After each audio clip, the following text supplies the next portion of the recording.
No. Your kid does not need to be cool. And your kid does not need to fit in. Your kid needs to not have mental health plague them for the rest of their life because of seeing things they didn't need to see at a young age. Right.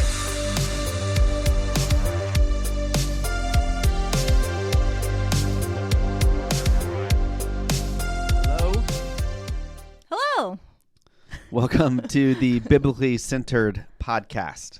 Yes. Episode numero 6, I think, right? Well, 6, but yes. Oh, sorry. Yeah. I was not catching Number on to 6. Not catching on to my, Spanish. Yeah, sorry. My name is Johnny Jordan. This is Danica Jordan, my wife. We are married together in union under the Lord. And Danica is going to grace us with our mission statement. Love that. Biblically Centered equips your family with knowledge and conversations for you to live and defend your Christian faith. That's right. And like I said, this is episode number 6. Yes. So we are moving on to our next virtue, which is virtue E. Yes. But virtue E says that we exercise self-control in our words and actions, even when faced with temptation. Correct.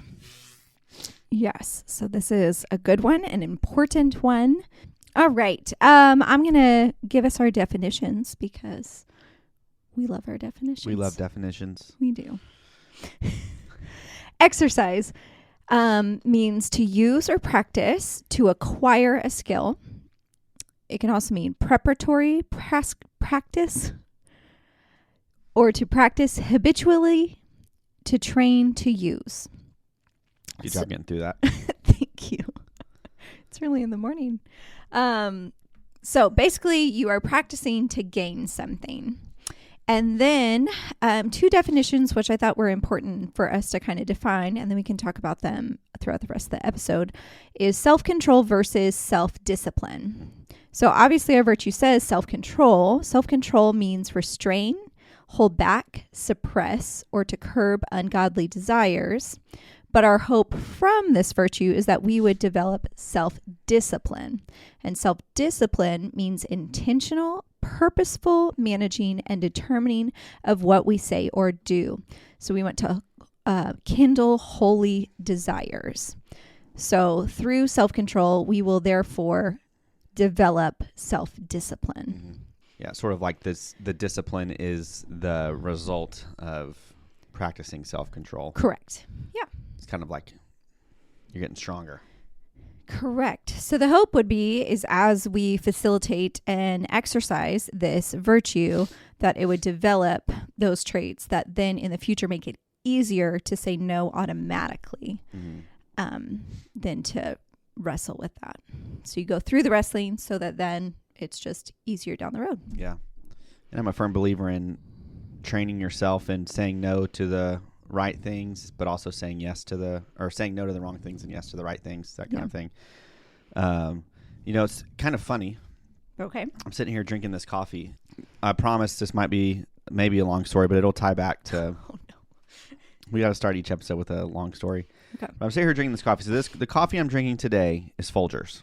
Okay. Right. Which is not the normal coffee Correct. that we drink, but we keep it used to be a tin, but now it's plastic, so just a tub. A tub. We keep a tub of Folgers in our pantry area for my dad whenever he visits.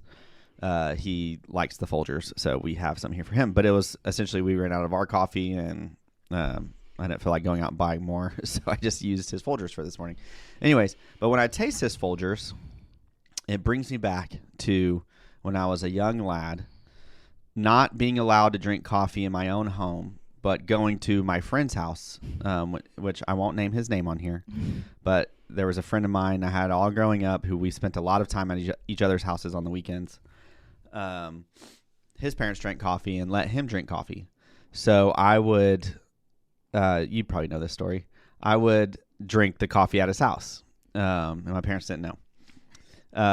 But it was Folgers. And so this, like drinking, so it's weird how the taste profile of Folgers brings me back to that era of my life of being a little kid and drinking this flavor of coffee, playing video games on a Saturday morning, as an 8-year-old, and my parents being none the wiser.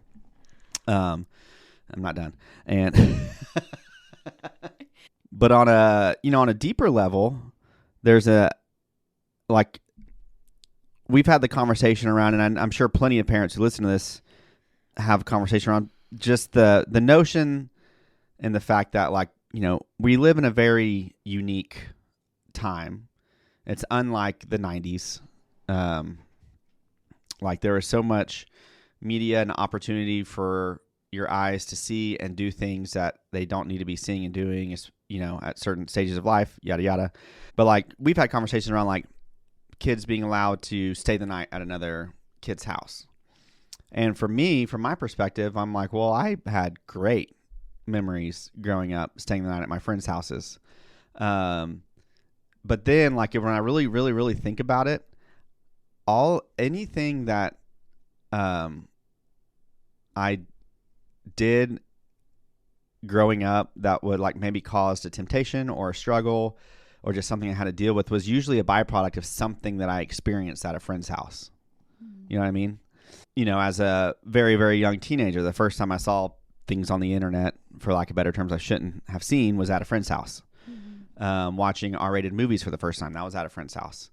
And it created struggles or challenges in my life. And so, it's just important for parents to know who their kids are spending time with. Mm-hmm. And my friend group was great. I still talk to most of them today.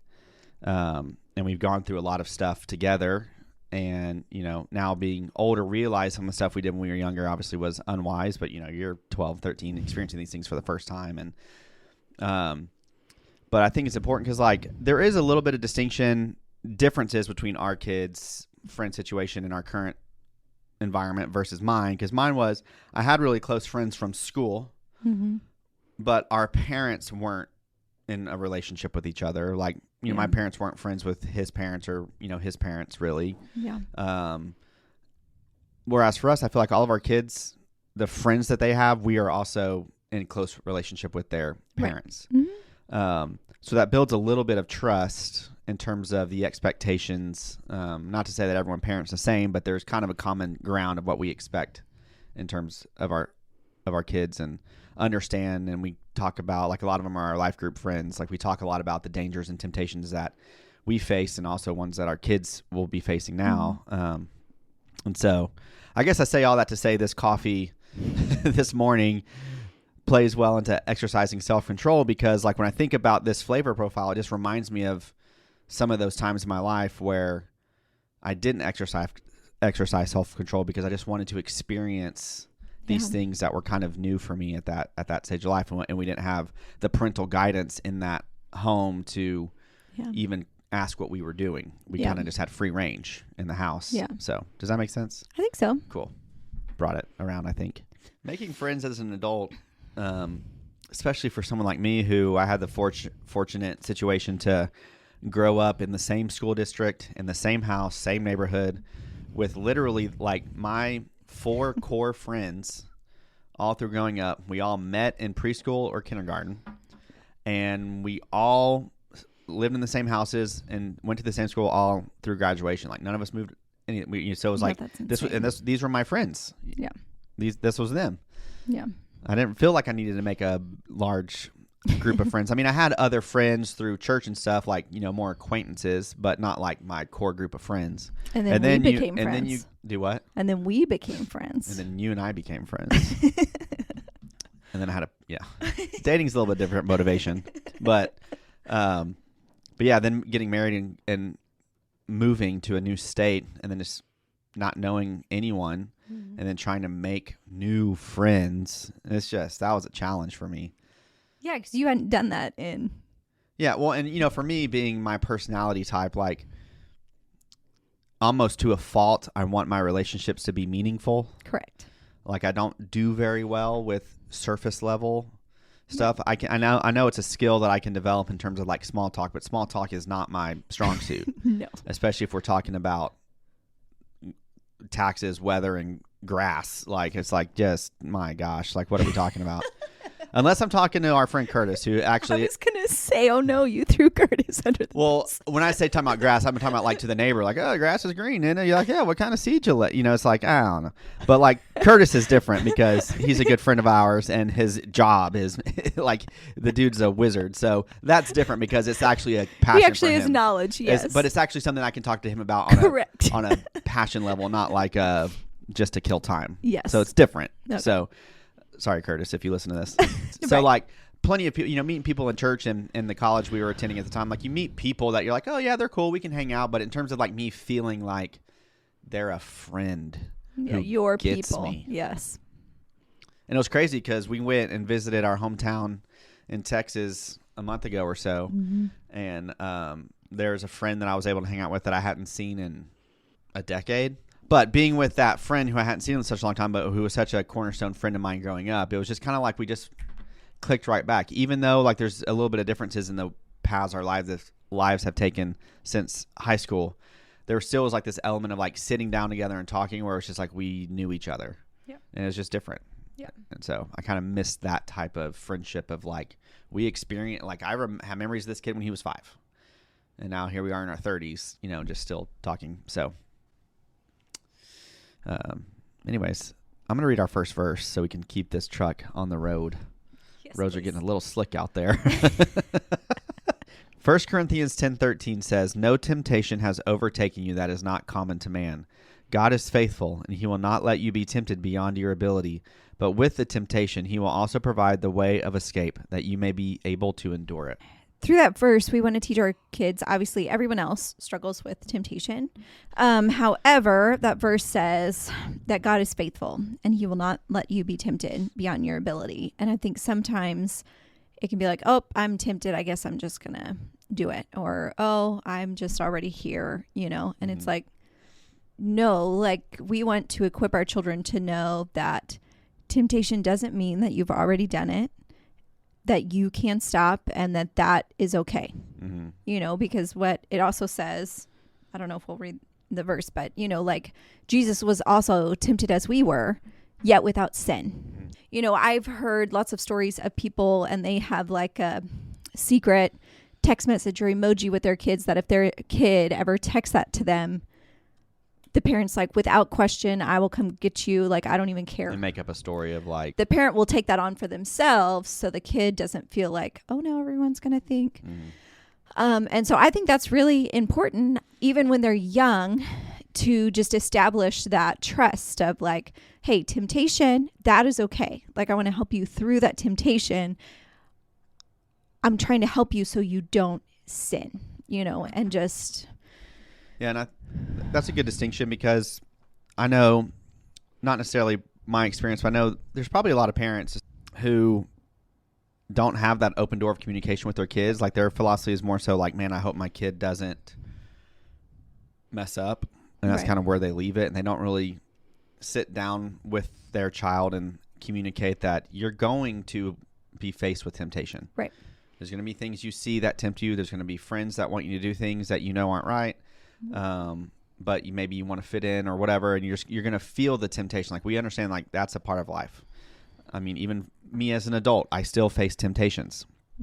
It's just part of it. But I think it's an important, healthy practice for parents to have those conversations with their kids regularly, so that the kids know that like mom and dad are on their side. Right. And we're not. The idea is like we're not going to excommunicate you from the family if you mess up.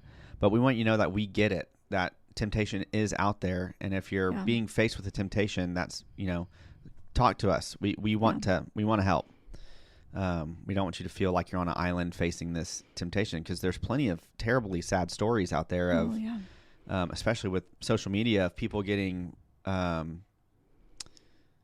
bullied, blackmailed by these random people on the internet who like convince them to do something inappropriate on their phone, and then blackmail it that if they don't do this, this, and this, they're going to send these photos out to the wide web. And so, I mean, there's been suicides that have been a byproduct of that, because the kids didn't feel like they had someone they could turn to figure this out. Right. They thought, I've already gone too far. Like, I've already... This is going to ruin my life. Right. So I just have to... Right. Yeah. And that's extremely, extremely sad. Yeah. And so, yeah, we just want to do everything we can in our power to let our kids know that we are on their side. We understand that temptation, even for the strongest, most godly person temptation is in all of us. Yeah. I think the difference between the people who fail and the people who don't most commonly is just the accountability and the community they have in their life to kind of right. Yeah. If you put in a plan, that's a little easier of like, okay, I'm tempted, but I know my mom can come pick me up because we've already talked about it. If you haven't talked to your kid, then they're like, do I have to call mom? Then I have to explain it. And then it's just like this whole huge thing. Whereas if you've already made it easy, like, hey, I don't care, text or tell me this and I will be there. Then there's like this like, whew, okay, I already know it's going to be taken care of. And then you can give it like a day or two and then come back around and be like, hey, thank you. I'm glad that you let me know about this temptation. Let's kind of talk through that, because I think also in those moments, what you don't want to do is be like, oh no, you were tempted and like get on them. Like you should reward them for admitting that they were tempted. So the whole point of this is that we would be God dependent instead of other dependent. And so it says self-control lends itself to every area of our life. So even through temptation and these things, we want to be dependent on God for getting us through instead of others. Obviously, as a child, they're going to be other dependent, but then you kind of lead them, okay, how do I transfer that to God and be God dependent? And so it says self-control can also be used for things that are good for us. I think everyone's heard the phrase, too much of a good thing is a bad thing. So this week was Halloween. We don't go crazy, but the kids did get some candy. And even though candy can be good, too much candy can be a bad thing. Mm-hmm. And as our 3, 5, and 7-year-olds still haven't learned that, we've had to do some major limiting on the candy eating. Yeah. To make sure, because obviously if we were just to let them eat their whole bucket of candy, it would not go well for them nor us having to clean it. So, and that will be built over time with trust. So right now they obviously don't know why they can't eat 17 pieces of candy, but later they might decide to eat it or sneak it, and then they will find out. Yeah. Oh, mom and dad were actually pretty smart. Yeah. And so self-control also can apply to things other than our actions. So a lot of this has just been things that we're doing, but self-control can also be our thoughts or our attitude. I know that we tell our kids a lot, like, you are in control of your attitude. So if you are tempted to be mad at your brother over that, or if you are tempted to be, upset about this, like, let's think through, is that action or is that attitude worth it for that situation? And so even with our thoughts, that's a big one to try to help our kids understand and recognize that they are in control of their thoughts. Yeah. And also teaching the importance of taking those thoughts captive. Yeah. And like this ties back to the temptation side thing too, because like we said, temptations, they come and most commonly they start with a thought. And so like the ability to take your thoughts captive, and I mean, it is something you have to train. It's like when the thought enters your mind, don't entertain it, but learn to take every thought captive. Like for me, a lot of times if I'm faced with a thought that I know isn't of God, or a thought that is putting me in some sort of temptation, like I'm that crazy guy who will sometimes just murmur under my breath, like speaking to it to go away kind of thing, or like, Christ in me is bigger than you, those kind of things. Yeah. And it helps. I mean, as silly as it is, I try not to do it if I'm in public, but. Well, no, and you help me with that too. I think sometimes I can wake up or things can happen with the kids. Are you talking about this morning? No, this morning was fine. Oh, okay. It was fine, everyone. But those times where I have in my life thought or texted Johnny, like, I can't do it. How am I going to make it through the day? Those kind of things. He's like, okay, but what are you telling yourself? Because you're telling yourself you can't do it. Like that's not a good place to start from, because then you're gonna be like, oh my gosh, I can't. And then it's just on and on and on. Whereas if you're like, no, you know what? I have done this however many days. God has helped me. We will make it through school. We will make it.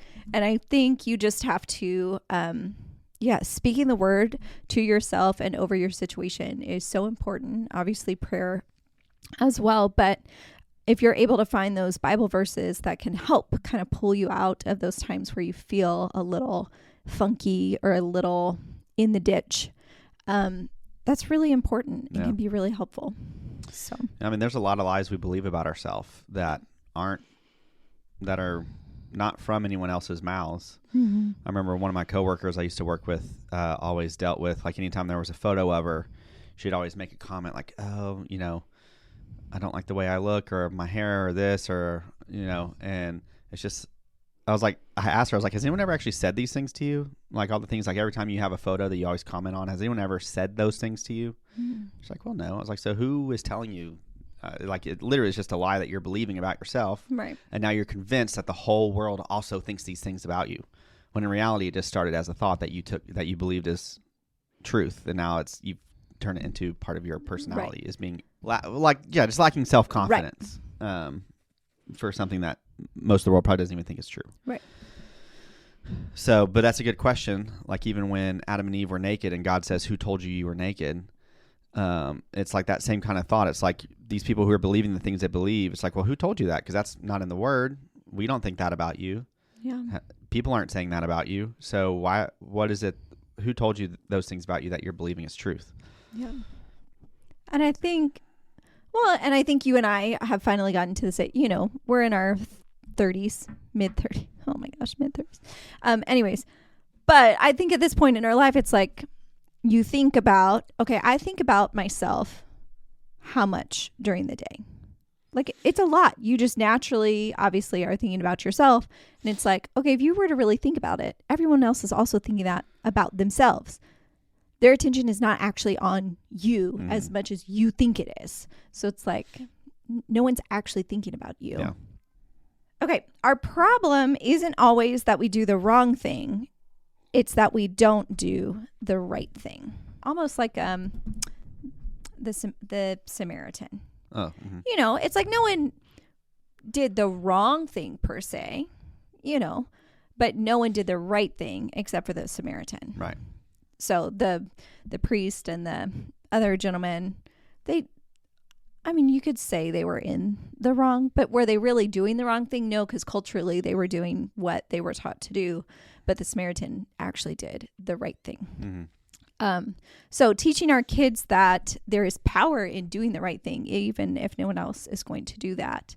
Like sometimes it's not enough to do just nothing. Sometimes you do have to act and do the right thing. Mm-hmm. Yeah, and I think what we want for our kids is this path of self-control to self-discipline, to them being able to have that framework to be able to listen to God's voice and do the right thing. Yeah. Is that it's becomes a byproduct of who we are. Yeah. Because we obviously know that like we're not saved by our good works, but we are saved for a good work. Right. And so now that we have Christ and the Holy Spirit, it's like as we're in step with the Holy Spirit, like the fruits of that is what we want our life to be. Because doing the right thing can still be self-serving if you're doing it for some sort of notoriety or some sort of check mark or to make yourself feel better.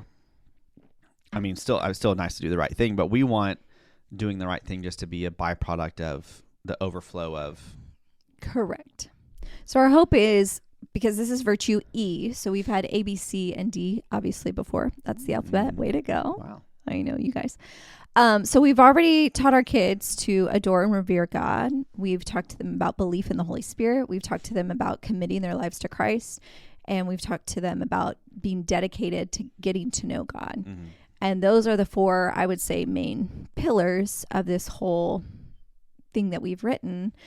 And so this is the first one where it's like, okay, these are some of my choices that I'm going to start making in my life, but I'm going to make those choices in accordance to the pillars that I already have. So I'm going to make my choices based on my belief in God, my adoration for him, my dedication. And so, like you said, it's a byproduct of the things that we've already gone over and put in place. Yeah. It's not always just about killing our sin. It's about cultivating the fruits of righteousness, which I think that goes along with kind of what we just said. So the things that you want in your life, you want to grow and make those the big things. And then I think it's easier to kind of pluck out the things that aren't good. Right. Yeah. And we've talked about cultivating a few times on this podcast so far, but it's a good verb. It is a good verb, especially, and I always like the fruits of righteousness kind of comparison, and, you know, the fact that like we're going to be known by our fruit, and like you can't produce a fruit that's not in your roots, if that makes sense. And so the importance of understanding your roots or your foundation and those things being solid and secure, and then the life that is produced from that will be the life that's produced from that. Yeah. But you can't just be staring at your branches, looking at the fruit of your life and be like, I should change my fruit, and then just start plucking on the fruit off and hoping something else will grow. It's not going to work. Yeah. You have to, it's a root thing. Plant and cultivate the other aspects, right? Even deeper, like a tree coming from a seed, and oftentimes a seed is a thought, just the importance of your thoughts, like really practicing getting the bad thoughts out of there. Well, yes. Well, and I think to go along with these virtues and why we've made them small little snippets. So their first thought is, if they're tempted, is they're going to go, I exercise self-control in my words and actions and even faced with temptation. You know, like that will be their first thought. And I say it in that tone as if I'm a teenager, like about to do something. I'm like, my mom and dad have told me this for 10 years, you know, like... But those are the things that you want to be on instant recall. And then those will be the virtues that as seeds are planted and then have been nurtured and watered layer over layer, cultivating this garden of these various fruit/virtues. Yeah. Philippians 1:6. I am sure of this, that he who began a good work in you will bring it to completion at the day of Jesus Christ. That's funny, the hymn we're going through in at our co-op. So he's beginning these good works in us, and he will bring them to completion at the day of Jesus Christ. So obviously we will not be made perfect until we are reunited with Christ. I believe the hymn is called Christ Forevermore. We've been going over it at our co-op. But it ties in so well to this verse in Philippians 1:6, that he who began a good work in you will bring it to completion at the day of Jesus Christ. So we were talking about, on Tuesday, we were talking about how obviously we will be perfected and reunited at completion, in heaven with Christ. But then we were also talking about how we are able to help complete the works of Christ here on earth through sharing the gospel, through how we live our lives. And so, that we would love God and others, and we are able to help complete the work that Christ came to do. And so some things to just kind of ask ourselves and to ask our children about this virtue is, what do we want ruling over us, and how do we distinguish ourselves from the world? And I would think, if we think about culture, how much do you see self-control is not people's go-to? And so what are people being ruled by? They're being ruled by agendas, self-care. I mean, there's all these things that it's like, I'm being ruled over by, because that's the pressure, that's what I've been told, or I haven't been taught self-control. So it's really hard for grown people to not do this if they've never been trained. And so we want to help our children, again, with even with their thoughts and attitudes and actions. Like, you are in control of those. And because we've given our lives to Christ, we're going to institute self-control to help us, so that when you do grow and get older, you will be self-disciplined to continue to foster those things that we want to in our life, and to stay away from the things that we do not. you're just setting them up for easier success. You know, you don't want your children to be ruled by the whims of culture, or then you can even go down, you know, or ruled by food, or ruled by looks, or trying to people please. I mean, there's so many things that this virtue really covers, and it's really important to help our kids be able to know what it is, how to do it, to set them up. Yeah, it's good. I always find it interesting how contrary to the scripture the world is, because you know the world kind of preaches that like almost that like sin is freedom. Right. They're like, you know, being free to do whatever you want. That's freedom. That's life. That's liberation. Mm-hmm. But we know as Christians that is enslavement. Right. And bondage. I think we're seeing a lot of the fruit of that in our culture, just because of all of the quote unquote liberation we've been experiencing as a culture for the past several decades. And now it's just kind of all collapsing in on itself. And and now, I mean, we're just very, very, very, very confused. We don't know up or down as a society, and I think it's just a byproduct of just this lie that not having self-control and doing whatever you want is the path to a fulfilled life. Right. But it's not. No. 2 Timothy 1:7 says, "For God gave us a spirit not of fear, but of power and love and self-control." So he's already given that to us. And I know maybe we've used this analogy before. We will continue to use it. Like you have muscles and like you have things that you want to develop, you have to practice. Yeah, we do. So we are practicing love. We are practicing self-control. We are practicing, you know, having the power of God. Mm-hmm. And so, yeah, as your child grows, you have to help them practice, and that will take time and effort, and all these things do, right? But we know that it's going to pay off. Mm-hmm. It's going to be worth it for us as parents. It's going to be worth it for our children. Yeah. You know. And that's a great thing to tell your kids, that God, I mean, that the spirit of fear is not from God. He gave us power, love, and self-control. Yeah. And like even with one of our kids right now who's kind of, he's battled a little bit for, I don't know. Like 2 months? 2 months maybe with, and I think he's maybe only had 2 actual bad dreams. But literally just continuing to try to instill in him the fact that like that fear is that's not from God. And that is something that we can take authority over.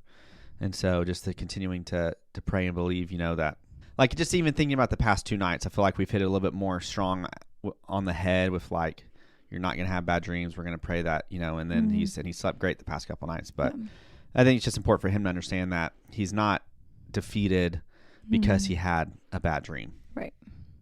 Well, and setting him up, you know, obviously when you lay a kid down and they're, I don't want to have a bad dream. I don't want to think about this and that. And you're like, then why? Then don't think about it right now. You know, like we believe God is going to give you great, happy dreams. What are some dreams that you would like? You know, like we try to redirect and give him not things to be fearful of before you go to bed. Like we'll try not to think of the monsters, try not to think, you know, because that would be all he would think about. But we try to, no, you don't have to think about that. We see good things all day long. We talk about good things all day long. Mm-hmm. Those are the things that you're going to dream about. And you're right. He has done better. All right. When we resist temptation, we learn to notice its strengths, faces, and tactics. It prepares us for future run-ins with those temptations. And I think that goes back to self-discipline of being able to manage and determine, you know, what we're going to say or do. So again, just the enemy is trying to learn about you and your faults. And if you can already pre-program some of those responses, you're going to do better in the long run. So knowing like, oh, I am always tempted to get cake when I go to the mall or somewhere, you know. The mall serves cake? I don't know. I don't know. Do people eat cake at the mall? I mean, I like cookie cake. I haven't been to the mall in a while, but every time I go, I'm like, you know what? I should probably just check out Great American Cookie. Mm-hmm. So if there are things that you naturally do in certain situations. I gotta say, ever since Bake Sale has opened. Which that's here local. That's a local bakery that a friend of ours is a Yes. wizard behind making. Did you see the new cookie that's out for this month? It's like Thanksgiving in a cookie. It's got stuffing in it. Bourbon, pecan, brown sugar, caramel. I don't know. I just read about it. It sounded really good. I'm sure it's great. But ever since we had their cookies, Great American Cookie to me has just kind of lost a little bit of its luster. Okay, well, I was trying to make another great metaphor here. Sorry, go for it. But for those of you who are in the Wichita, Kansas area, just go to Bake Sale because they're the best cookies you can get. That's where we are, everybody. Okay, but if you go grocery shopping and if every time you go down the ice cream aisle, you have to buy some ice cream, then maybe don't go down that aisle or have someone else go to the grocery store or et cetera, et cetera. That's a great way, husbands, to get your wives to go do the grocery shopping because you're too tempted. But look for those natural patterns. I guess that's what I'm trying to say. Look for those natural patterns where you are naturally tempted, like even in your children, they are naturally tempted to have a tantrum if they're put down 30 minutes later, or if this happens, or, like try to help sort of facilitate those so that you can help them be like, hey, last time that was a really bad idea after you did that. So maybe let's not do that this time. Try to help them kind of notice those things of, every time I hit my brother, he's going to punch me back. Well, maybe don't hit your brother. Yeah. And even just from some of the conversations we've had at church and stuff, like temptation, it's not going to bed anytime soon. Like it is very alive and active in all of our lives. And we have more temptation. I feel like I can boldly say we have more temptation now than probably ever in human history, just because we have access to so much. Like, we are not dictated by the culture as Christians. Like, the culture is going to keep putting out new things, new experiences, new stuff. And like, as a parent, you have to have discernment not to allow the things in your home that aren't going to serve the purpose of your home. And like, even like our pastor said before, like if you can't overcome temptation on your phone, even with all the filters, like there's a workaround for everything, the whatever. Like if you, it's like, maybe it's time for you to downgrade to a dumb phone. That's what he says, because like, what would you rather? Would you rather have the phone and lose your life, or have a less functioning phone, but then begin to not have that temptation in your palm every day? And so it's just important for you to use wisdom and discernment to see the things in your life that are causing temptation or causing time sucks or whatever it may be, and then take the steps to not allow those things to control you. What is it? I think the brain isn't fully formed until you're like 25. Yeah. Your child, I'll do a little call out. Your child does not need unlimited access to an iPhone or to a phone with internet at any point during middle school now. Yeah, I wish we had the statistics, but they say like like the average age for kids to see porn is 9 for the first time is 9. Yeah. Which is crazy. And even thinking, like I mentioned earlier, like the first time I experienced those types of images, I think I was probably 12 or 13, and it was like on a friend's laptop, and you had to like seek it out to find it.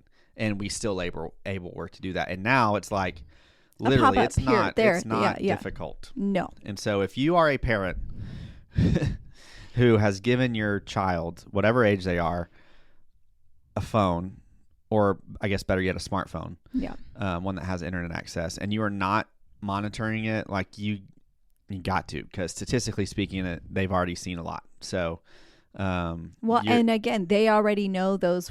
They know those workarounds. Yeah. I'm a part of some group. The kids are sneaky. Yeah. They have not developed self-control. Yeah.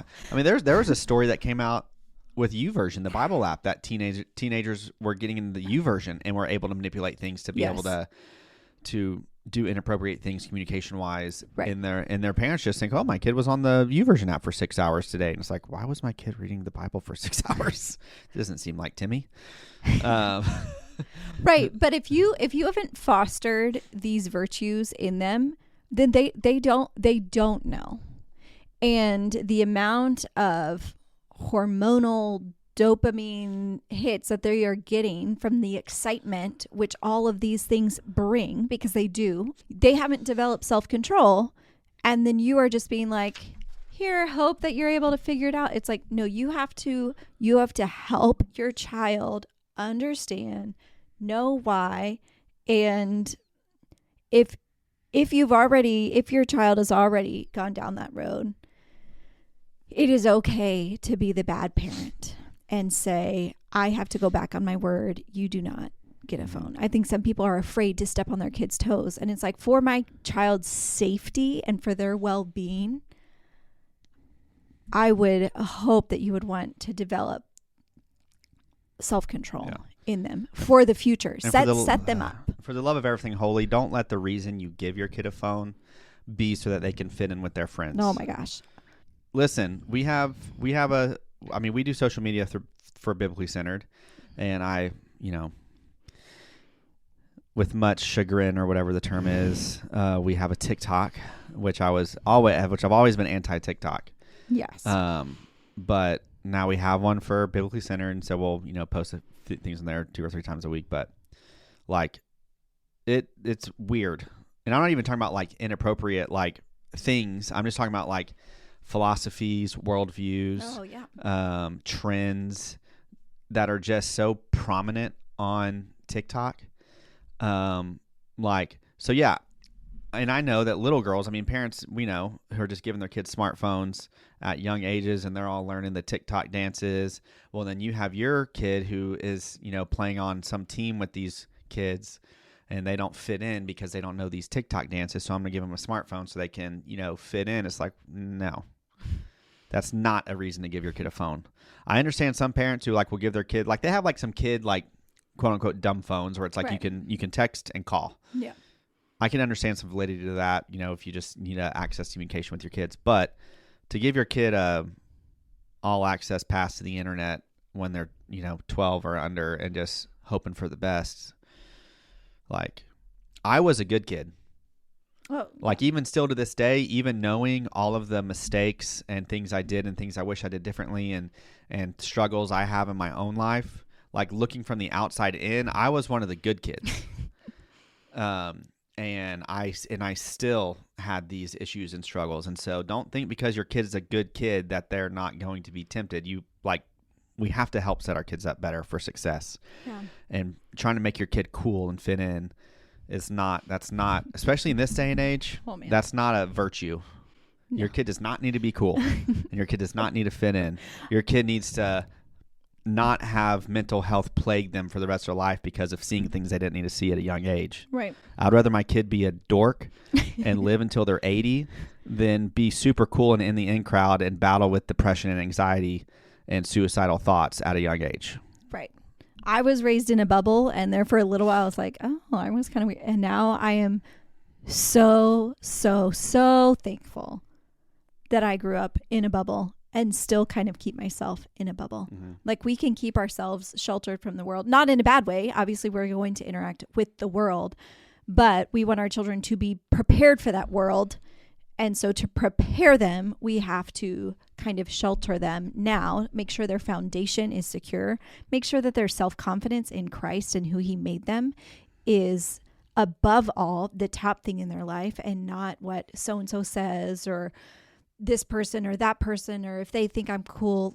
No, my confidence is in Christ and who he made me, so that then when they're older, they can share that with their friends of no, God made you to look like that. That is amazing. Or God gave you this, or, we want to help our children. The last virtue, I'll give it away. Virtue Z is about sharing the gospel. And we can only effectively share the gospel if we have a picture of Christ and God and who he is accurately in our life. And so if we don't give our children the tools to see that clearly, then they will not be able to communicate that effectively. And so when they have friends who are going down these roads of self-harm and depression and things, our kid is not going to be equipped. And grown adult, our kids are not equipped right now to do that. Some kids might be, but that should not be the pressure on them. Like, you want to set your child up so that when they are an adult, they will be around these same friends who have gone through a decade of self-doubt, harm, of who even knows all the other things they will have dealt with. And your child will be able to say, hey, actually, you don't need to think those things about yourself. And actually, I know who God says you are, and you don't have to be depressed about that. It doesn't matter what situation you are in. Christ has defeated it. He and you is stronger than the world. And they'll be able to build those people up because they themselves were built up. Sorry, that was powerful. Thank you. And it even That's goes to a very show long rant, but just like the importance of keeping your child, and I don't like using the word sheltered, but you are sort of taking the brunt of that for them. We are putting them in this nice little home, keeping out the wind and the rain and everything, so that their faith and, like we've talked about, their roots can be strong, so they can have these fruits, so that then who are people going to look to? They're going to look to those who are established, who are confident, who do have answers for things, because right now people don't have answers for things and they're turning to everything. So we want our children and ourselves to be people that are standing firm. And so when someone's like, I have a question about this, they've always stood firm to what they believed. I'm going to ask them. And I think in my own life, I've struggled with that of like, I am a very black and white person. Obviously, I know that there are some gray areas that I do have, but for the most part, I am very black and white on a lot of things. And I've struggled with like being judged for those things, or how does that come across? But I always go back to, I want to be known for this, so that if in the future that person is needing advice or something on that, they know black and white where I stand, so that they can come back and be like, okay, I know you're pretty firm on this. Why? It's good. I mean, simply put, like you use the term like being in a bubble, and I get, like, from a worldly perspective, the negative connotation that can come along with that. And it's not so much that we're trying to not expose our kids to certain, well, what's the best way to say it? You said it great. The idea is that we are nurturing them to give them strength. Right. And then I think as you are fostering and cultivating these things, you're able to bring in maybe a little bit at a time. Like, I know our daughter, I think 2 years ago, our curriculum went through a lot of different worldviews. And that was a little daunting, but it was like, we have our firm foundation. We have our bubble that we've kept her in. She knows what we believe. So now, one at a time, I'll be able to bring in and say, okay, ancient Greeks believed XYZ. What do we think about that? Okay, well, Paul actually went, and we're able to kind of bring that in just a little bit at a time. So we're maybe choosing opportunities to bring up these things that kids will face with in culture, but we're not just giving them free reign, right, and then being like, oh my gosh, you learned about 12 things today. That's an important attribute of parenting, is that you are taking ownership of your child's development. Right. And I know, culturally speaking, like, that is not what the culture wants. The culture wants your kid to be fed in your home, but then to be nurtured and developed by culture and whatever, so that they can fit into this world that exists beyond our walls. And while obviously, yes, we do want our kids to be a functioning member of society and to provide goods and services to society and to point people to Christ, but we don't want them to be raised in the world. And people are like, well, that's kind of brainwashing your kid. And it's like, yeah, their brains need to be washed a little bit. Like you're telling me you don't think the world is brainwashing kids? Right. Like, you don't think the curriculums that they're teaching in California is the reason that there's these spikes and all these crazy ideologies in California? That's not brainwashing. And I think, being, like washing our kids' brains in the blood of Christ, like it's pretty good. It needs to happen while they're in our home. So. Yeah, we've been told we've been crazy for for indoctrinating our children. And I think my question would be like, but aren't you also indoctrinating your children? Yeah. Everyone is being indoctrinated. Yeah. It's just like, I'm going to choose for my family that, yes, we will indoctrinate them. Yeah. In Christ. And I love what you said. Like, yes, we have to wash them in the blood of Jesus. I think that's really. I saw a little GIF, or not GIF, it was a little short video yesterday, and it's just, those people who go on the streets just to like interview people randomly and ask them questions. And this guy, and this is just an example of like how open-mindedness is not in fact open-mindedness. It's just a form of an indoctrination as well. He's like, "Are you okay with young kids transitioning?" "Yes." "To Christianity?" "No." Well, there you go. So you're okay with them transitioning as long as it's in the ideology of your worldview that you've adopted. Right. But you're not open-minded, because if your kid, you'd also be open-minded to the idea of them living a life for Christ. But, I would venture to say that's probably not the case for most. So, okay, well, we need to cut this off. Good job keeping this one short, babe. Sorry, did we not exercise self-control? Not with our time. Mm-mm. Sorry. All right. I'll be able to edit it down a little bit, I think, so we'll see what the end result is. But, woo! Any last tidbits? No, thank you. Like, subscribe. We appreciate it. That helps spread it to more people. Mm-hmm. Yeah. And like I said, the last episode, we do have, all these virtues are centered around our curriculum, which is 98% completed and will be available, and is a great resource for you to adopt at any stage of your kid's life and an institute. So we'll have more info on that soon. So thank you for listening, and we will see y'all next time. Bye. There you go.